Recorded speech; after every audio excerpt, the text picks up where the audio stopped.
Dice, y abandonando a Jesús, todos huyeron. Esta mañana vamos a ver, hermanos, cuál es la autenticidad de un discípulo. ¿Cuál es la autenticidad de un discípulo?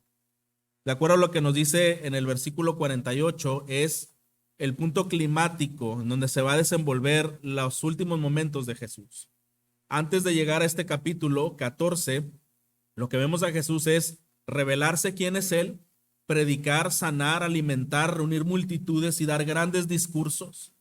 Discursos en donde había personas 4,000 y 5,000 alimentados, bendecidos, sanados, y muchos estaban siguiéndole durante su ministerio terrenal.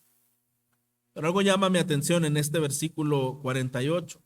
Pareciera ser que esa gran multitud que le seguía al principio, en un momento, cuando uno de los discípulos ha decidido traicionarle, porque esto puso el enemigo en su corazón, dice entonces que cuando prendieron a Jesús, dice, y abandonando a Jesús, todos, ¿qué dice? Huyeron. ¿Sabe que Jesús tuvo un ministerio de mucha gente? Pero Jesús estuvo solo en los últimos momentos. Hay algo que quiere el Señor mostrarnos, cuál es la autenticidad en un discípulo. Porque hablamos que no eran todas las personas reunidas que estaban ahí escuchando el sermón de Jesús, los que verdaderamente eran discípulos. La Biblia nos enseña en los siguientes versículos qué distingue a un verdadero discípulo de uno que no lo es. Mire lo que dice el versículo 51. Cierto joven, había uno que seguía a Jesús. Hay algo extraño porque menciona que solo lo cubría una sábana, pero dice que cuando prendieron a Jesús, él huyó tan asustado que huyó desnudo. De alguna manera, lo que esto nos indica es que no le importaba otra cosa sino salvar su propia vida. Pero era alguien que estaba siguiendo a Jesús durante todo este tiempo. Pero al final, nada le fue más importante que salvar su propia vida y quizá pensar, yo no quiero que me vayan a relacionar, yo mejor aquí escapo, ¿verdad? Entonces, si en el versículo anterior nos dice que todos huyeron y en este versículo 51 nos dice que otro joven huyó, cuando entramos al versículo 53, dice que llevan a Jesús al sumo sacerdote y se reúnen con él, ancianos, sacerdotes, escribas, y todos ellos están ahí intentando encontrar la razón para acusarlo. Y ahora se menciona otro discípulo más, otro que seguía a Jesús. Y aquí nos enseña en el versículo 54. ¿Quiere leerlo? Dice: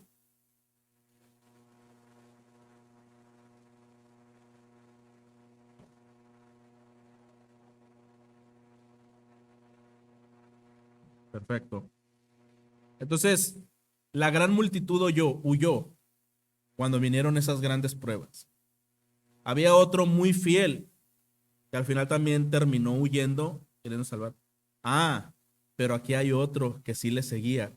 ¿Pero cómo le seguía, hermanos? De lejos. Le seguía de lejos. ¿Qué viene a nuestra mente que una persona sigue a alguien de lejos? Sí estaba allí mientras Jesús estuvo enseñando. Nosotros recordamos cómo fue la interacción de Pedro con el maestro, fue cercana, muy, muy cercana. Pero cuando vinieron estas situaciones difíciles en donde estaba a prueba la vida del maestro, él se retira y ahora comienza a seguirlo de lejos, no queriendo involucrar, no queriendo afectar su vida, sus intereses, probablemente, desde luego, no queriendo tener una repercusión en sí por ser un seguidor. Entonces te sigo, pero no te sigo, ¿verdad? Te sigo, pero que no me relacionen mucho. Yo aquí de lejos veo las cosas que pasan. Ahora, algo que llama mi atención, hermanos, en esta narración es que nosotros podemos pensar en una audiencia al Señor y cómo en cada momento de la vida Dios quiere poner a prueba la autenticidad de cada discípulo. Dios quiere poner a prueba la autenticidad de cada discípulo. Algunos simplemente huyeron cuando hubo estos grandes conflictos. Otro joven decidió correr sin importar nada más. Pero Pedro parece luchar para mantenerse, ¿no es cierto, hermanos? Pedro parece no querer abandonar, lejos de solamente señalar y decir, mira qué cobarde, ahora está oculto, está a lo lejos y no queriendo ser identificado y no queriendo ser señalado. Bueno, vamos a darle un beneficio a Pedro que por alguna razón todavía está allí, a lo lejos. Todavía está ahí cavilando, todavía está ahí luchando y se encuentra ahí. Quisiéramos tener gran esperanza en él y decir, bueno, probablemente algo va a pasar en la historia. Ese Pedro que fue intrépido y en algún momento quiso defender y quiso arriesgar, probablemente algo vendrá en escena en donde él mismo va a recapacitar y va a ser parte integral de lo que está sucediendo. Pero vemos esta actitud de Pedro de lejos en varias ocasiones. Dice entonces que cuando los sacerdotes y los escribas y los ancianos comenzaron a juzgarle y comenzaron a afligir a Jesús, maltratándolo y golpeándolo, bueno, no vemos ahí a Pedro todavía interferir. Él todavía está ahí. Probablemente había en su corazón sentimientos. Recuerda que había sido lo que él había prometido, Señor, aunque todos te dejaren, yo no te voy a dejar. Y Jesús, conociendo su corazón, ¿qué le dijo? Mira, antes de que el gallo cante, ¿verdad? 2 veces tú me vas a negar 3. No, esto no va a pasar. Hermano, y el Señor en algún momento pone a prueba nuestra autenticidad como discípulos. ¿Qué fue lo que pasó con Jesús? Aquí hay un contraste entre Jesús y Pedro. A Jesús está siendo aprendido y algo importante es que todo el tiempo que Jesús estuvo enseñando, él tenía cuidado de no ocasionar una gran controversia y decía a los que sanaba y decía a los que le alimentaba, tú eres el Mesías, tú ve y no digas nada, ¿verdad? Jesús era cuidadoso y estuvo enseñando en el templo. En el peor momento donde Jesús pudo decir quién era, revelarse, yo soy y vendré en una nube, podría parecer que escogió el peor momento. ¿Pero sabe por qué Jesús quiso revelar en esa ocasión quién era él?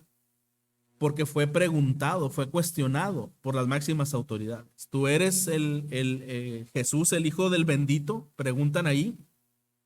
Y Jesús dice, yo soy. Y no solo te digo eso, sino que un día me verás volver en una nube y estaremos juzgando el mundo.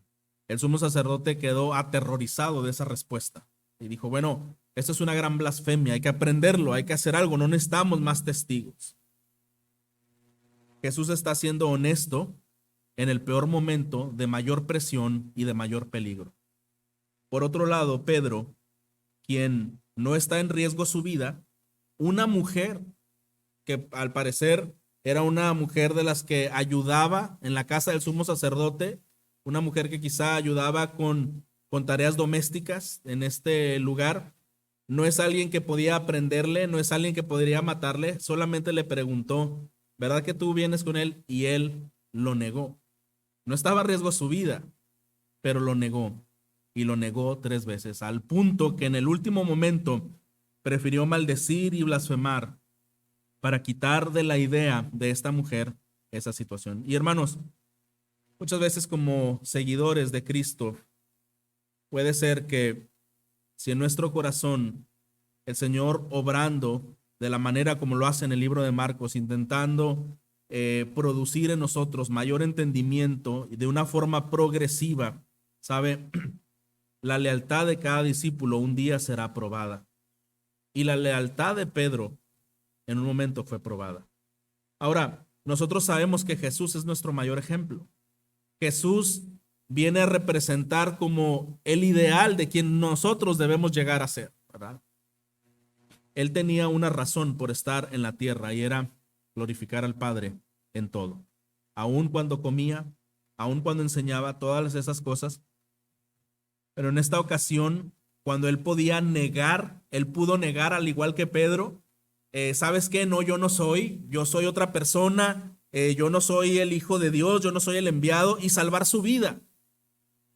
Pero él estaba determinado y él sabía, dijo, para que se cumpla lo que está escrito, esto tenía que ser así, tenía yo que ser aprendido como un malhechor y llevado y juzgado. Y entonces él revela y dice, sí, yo soy el hijo del bendito. Entonces vemos un contraste entre dos personas en pruebas, una persona en una prueba máxima donde su vida está en riesgo y otra persona en donde nada más está en riesgo algunas cosas. Una persona que dice, sí, yo soy, y hasta las últimas consecuencias porque sé que mi labor es glorificar al Padre. Y otra persona que mientras de lejos intentaba no involucrarse, que no vean que yo soy contigo porque a lo mejor los otros me dejan de hablar, no le importó. Y en ese momento, cuando la lealtad llegaba a ser crucial, él le negó. Entonces, hermanos, cuando la Biblia nos enseña acerca del verdadero discipulado, queremos encontrar tres cosas. En primer lugar, un discipulado auténtico es aquel que es visto como un discipulado perseverante. Seguir a Jesús requiere perseverancia.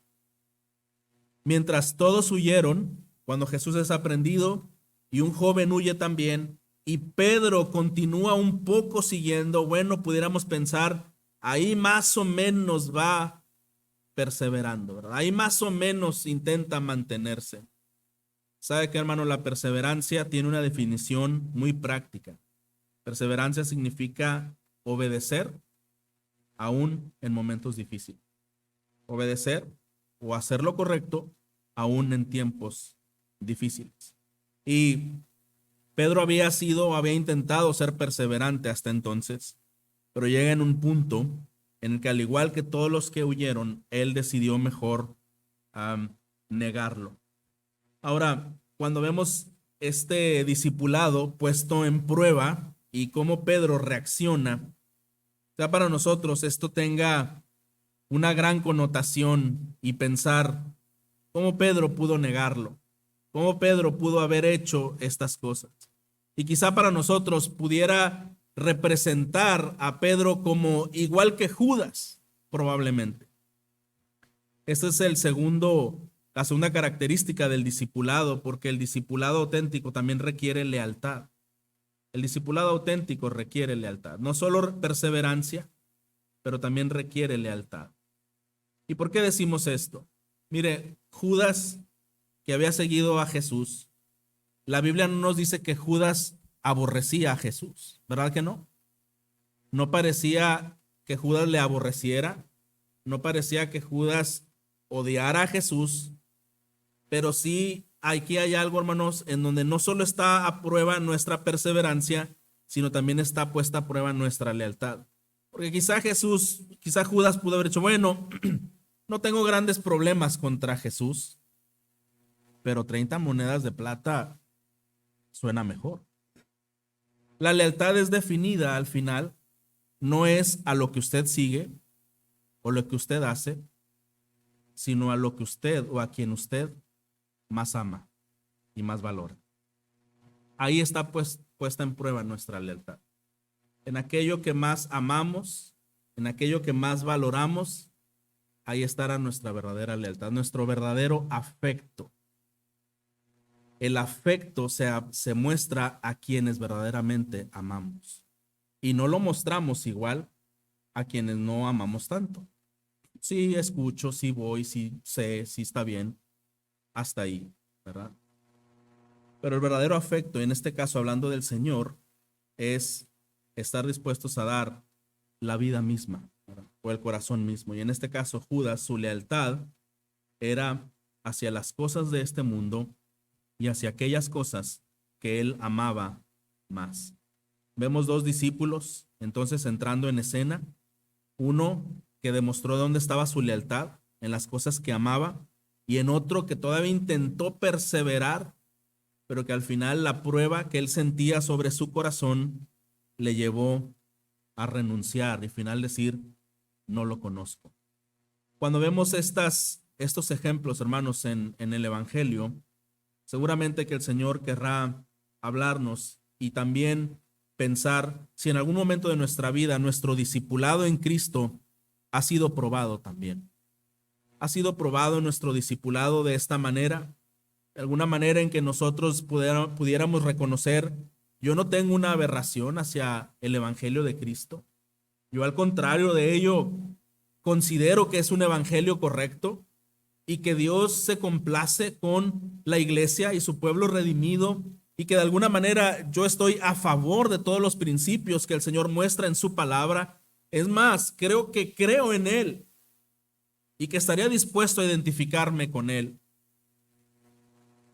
Pero si yo tuviera que renunciar a las personas o a las cosas que más amo, no estoy seguro si eso cambiaría de alguna manera mi actividad con las cosas de Dios. Tendría que pensar entonces en dónde está mi lealtad. Ahora, el caso de Pedro no era un caso de lealtad. Pedro 100% de alguna manera estaba con el Señor, no habiendo otras cosas o personas por encima. Pero ¿sabe cuál era el problema de Pedro? Que era entre él y el Señor. Realmente es, bueno, no estoy fascinado con otras cosas por fuera, pero no estoy dispuesto quizá a ser humillado y a sufrir de la manera como estoy viendo que Cristo está sufriendo, y entonces mejor prefiero abstenerme de ir con Él hasta las últimas consecuencias. Y si usted se fija, aquí hay dos clases de discipulado que hasta ahorita la Biblia nos enseña. Aquellos que sí están de acuerdo, no tienen problema con el Señor, lo han seguido, pero al ser puesto en prueba la lealtad, uno decidió entregarlo, y al otro, al ser puesto en prueba la perseverancia, prefirió negarlo.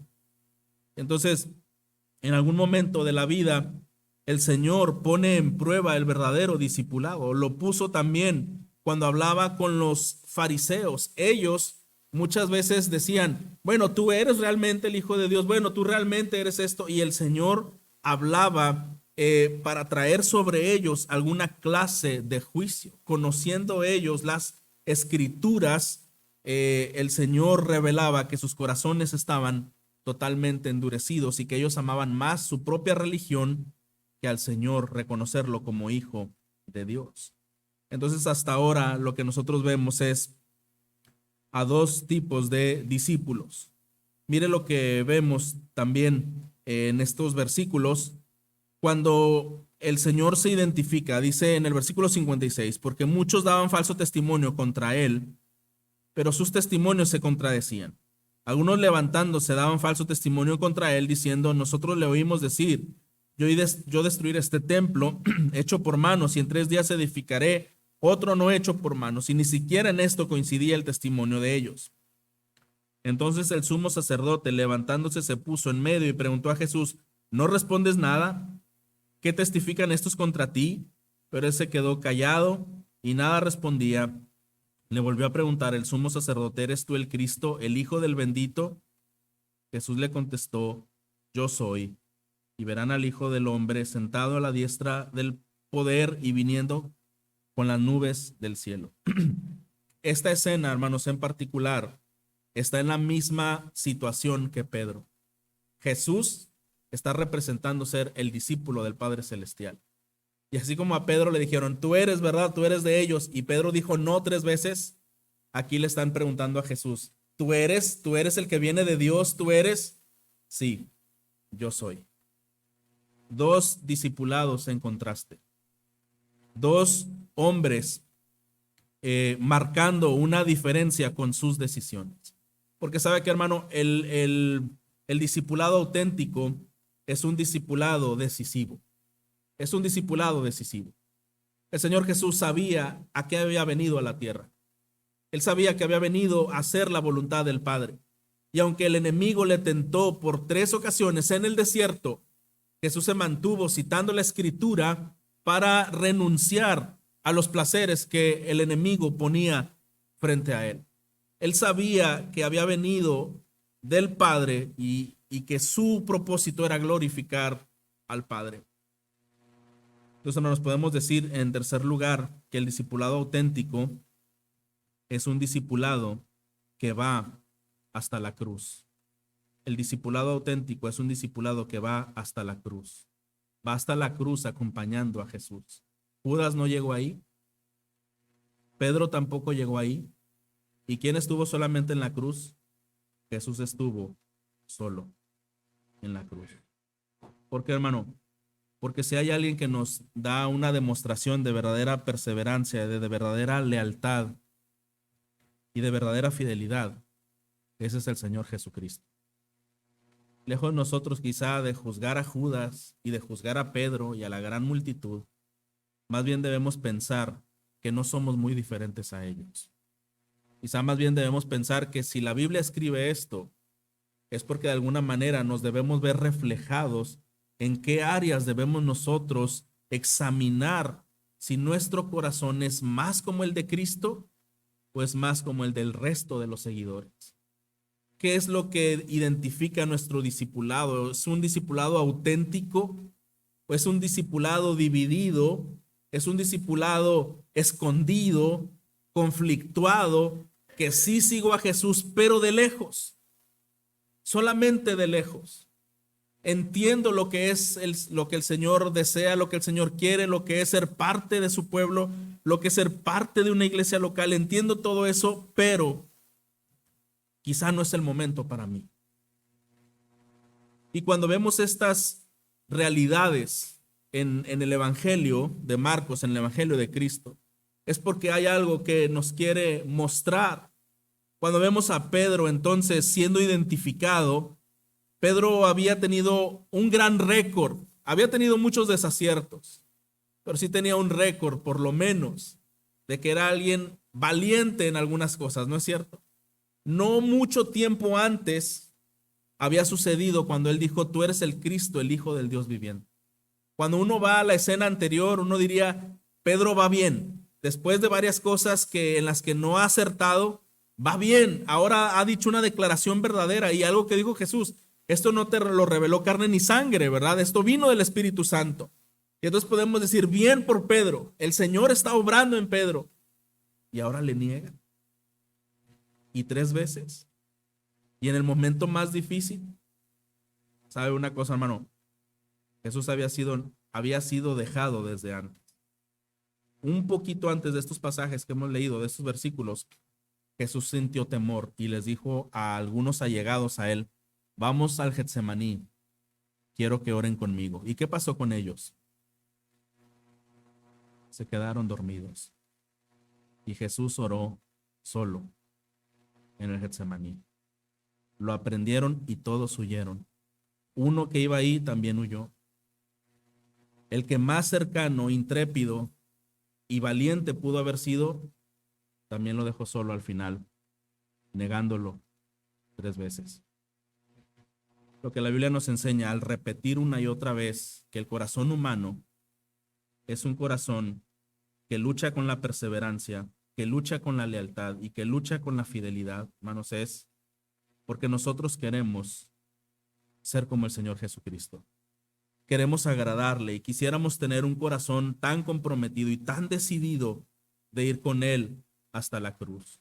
Pero lejos de pensar en una jactancia señalando a aquellos que se equivocaron, más bien quizá debiéramos pensar en que pudiéramos parecernos un poco a Pedro. Que en nuestra mente y en nuestro corazón y en nuestro ímpetu podemos decir, yo no haría eso. Pero ¿qué pasaría, hermano, si en este momento el Señor pusiera en tu vida que por seguir a Cristo un día tendrías que ser ofendido? Que por seguir a Cristo un día tendrías que ser humillado.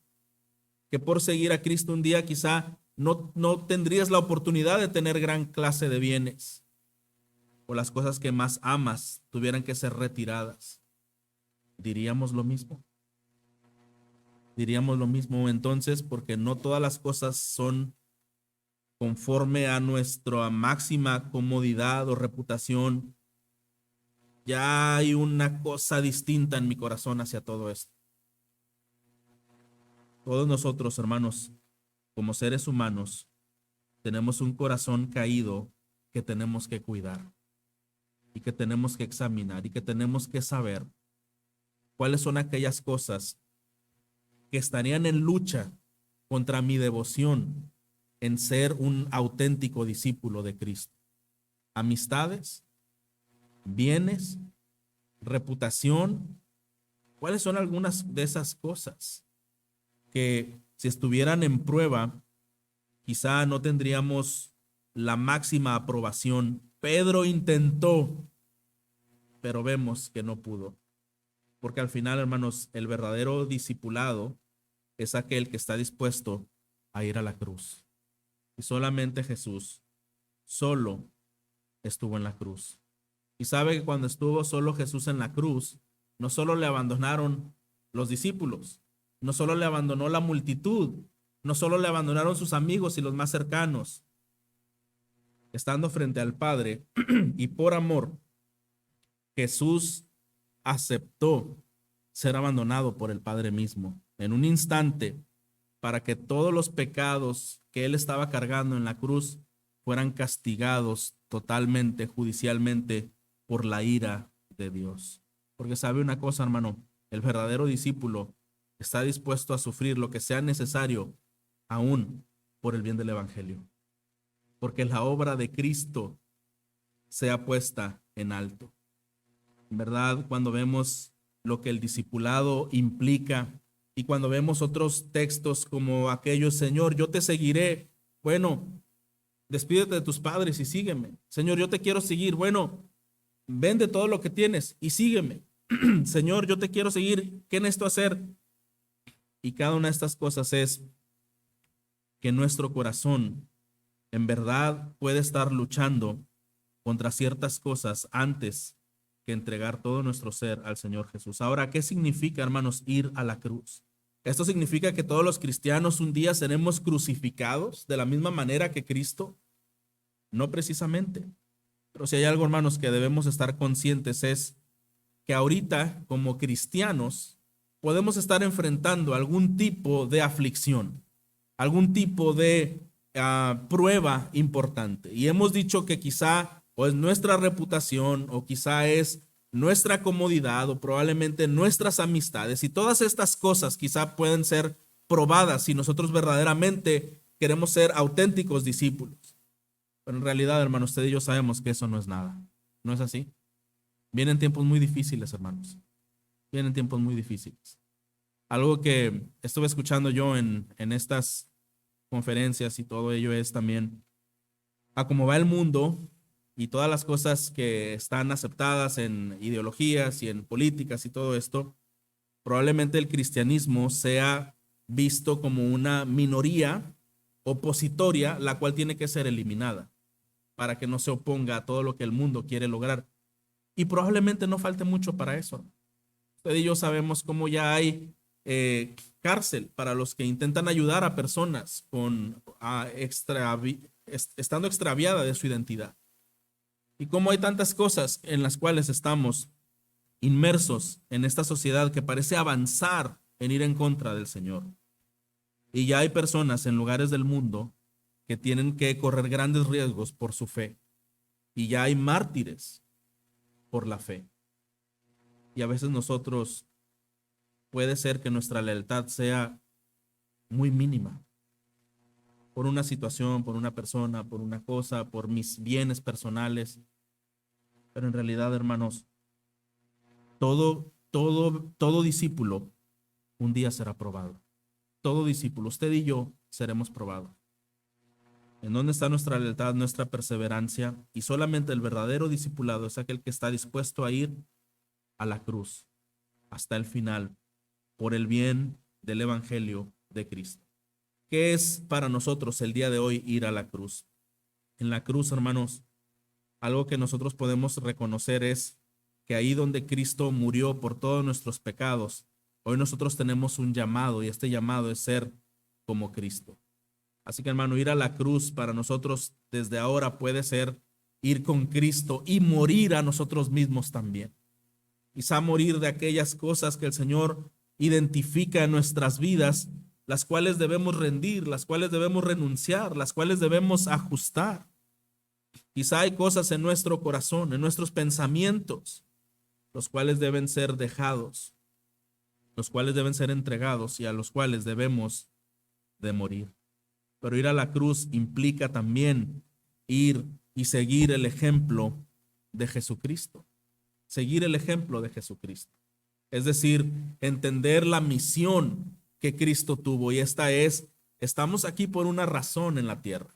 No estamos aquí para alcanzar la fama, el éxito o las mayores riquezas de este mundo, pero sí estamos para dar a conocer el nombre de Dios, el nombre de Cristo. Estamos aquí para la gloria de Dios. Y todo lo que Dios permita en nuestra vida debe ser apuntado hacia darle la gloria a Él. Así que no se trata de si una persona es austera o es próspera, o si una persona tiene un puesto importante o tiene un puesto sencillo, sino realmente se trata esto de si toda mi vida está apuntando hacia la gloria de Dios. Con todo lo que Dios me permite ser y hacer, si Dios está siendo glorificado a través de mi vida y a través de la renuncia y de las decisiones que he determinado como parte de seguidor de Cristo. Así que, hermano, cuando hablamos de perseverancia, pudiéramos decir, es fácil obedecer cuando todo es favorable, ¿verdad? Pero cuando hay dificultades, quizá cueste mucho trabajo. Pero otra vez, hermanos, la perseverancia es la obediencia aún en los momentos difíciles. Jesús obedeció cuando fue recibido, cuando iba entrando en un pollino, ¿verdad? Y decían Hosana y fue proclamado, como obedeció al Señor, aún estando en la cruz. La lealtad, como decíamos, es también en donde está nuestro mayor tesoro, y la Biblia nos dice, ¿verdad? Donde esté nuestro tesoro, ahí estará nuestro corazón. Al final, lo que más nos importa se verá reflejado en donde escogemos poner nuestros afectos.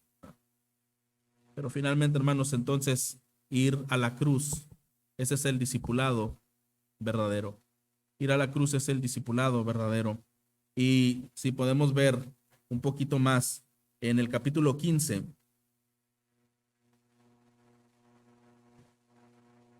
vamos a ver el versículo 33.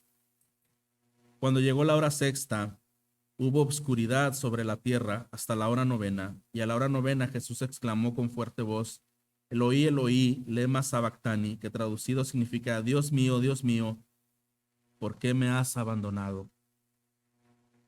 Algunos de los que estaban allí al oírlo decían, miren, está llamando Elías. Entonces uno corrió y empapó una esponja de vinagre y poniéndola en la caña dio a Jesús a beber diciendo, dejen, veamos si Elías viene a bajar. Pero Jesús, dando un fuerte grito, expiró, y el velo del templo se rasgó en dos de arriba abajo.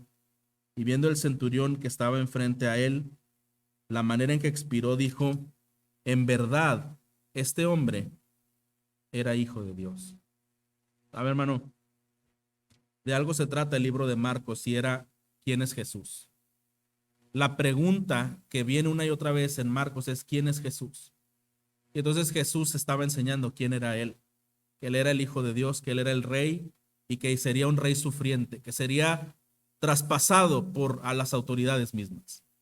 Y no entendían las personas. No, pues el Mesías debe ser un rey, grande, fuerte, guerrillero, con muchas cualidades, ¿verdad? Y no entendían quién era verdaderamente el Hijo de Dios. Cuando Él hace milagros, cuando Él predica, cuando Él sana, ellos viendo como árboles, como que veían, como que no veían los discípulos, algunas cosas acertaban, en otras desertaban, y en el último instante, Jesús es dejado solo, como dijimos, por todas las personas humanas y unos momentos por el Padre mismo para poder cubrir y pagar el pecado de cada uno. Y entonces la persona quizá que menos esperaría, un hombre gentil, el centurión, cuando ve a Cristo expirar, hay algo importante. Dice que el velo del templo se rasgó en dos, de arriba a abajo, ¿verdad? Y este hombre centurión dijo, en verdad, era este el Hijo de Dios. La respuesta de todo lo que Jesús venía enseñando, una persona comprendió al final, verdaderamente, este sí era el Hijo de Dios. Cuando el velo del templo se rasgó en dos, hay un cumplimiento, hermanos, porque al principio de Marcos, Jesús cuando desciende, es nacido y todo ello, y cuando es bautizado por Juan el Bautista, ¿recuerda? Dice la Biblia que los cielos se rasgaron y descendió el Espíritu Santo como en forma de una paloma. Bueno, en Isaías hay una oración que dice que el Padre rompería los cielos para mandar a su enviado.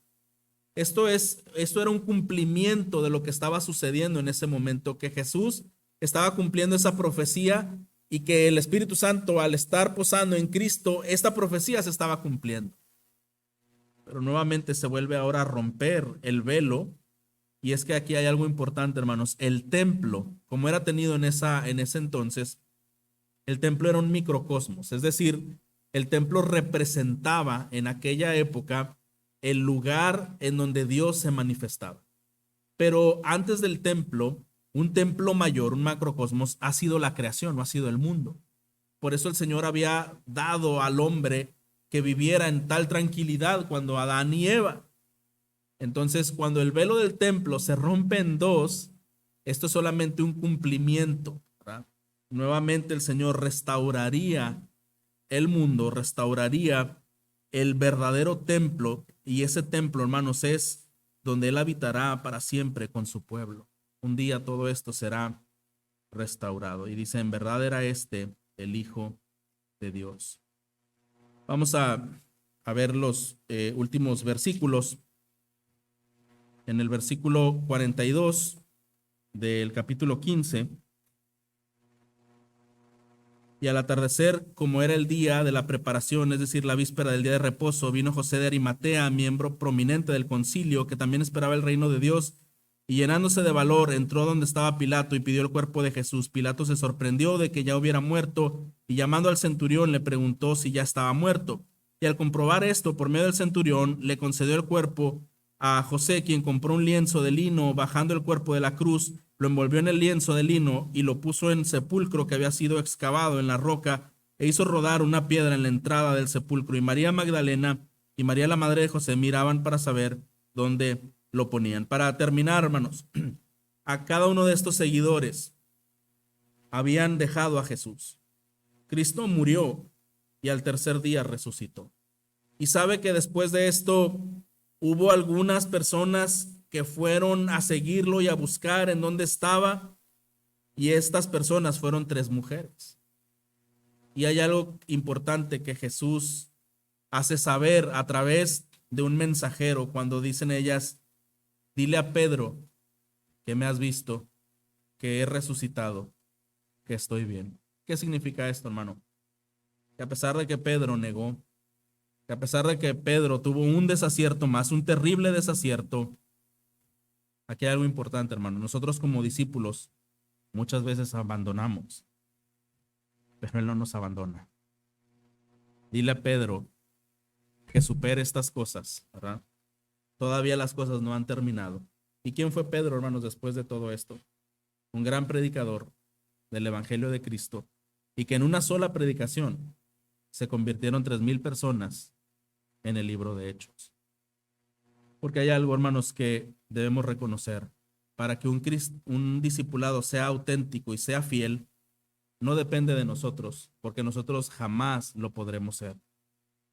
Pero si la gracia de Dios está con nosotros, pero si dependemos del Señor completamente en su palabra y en el poder de su Espíritu, Él nos capacita para que cada uno de nuestros desaciertos, en las cosas en donde quizá hemos sido probados y hemos fallado, y probablemente en aquellas cosas o aquellos sentimientos a los cuales hemos dado lugar y nos han separado de los propósitos que Dios desea hacer, todavía el Señor, su mensaje a nosotros es, todavía Él está esperando redimir y renovar a aquellos discípulos con una visión clara, que podamos seguirlo a ese Cristo resucitado.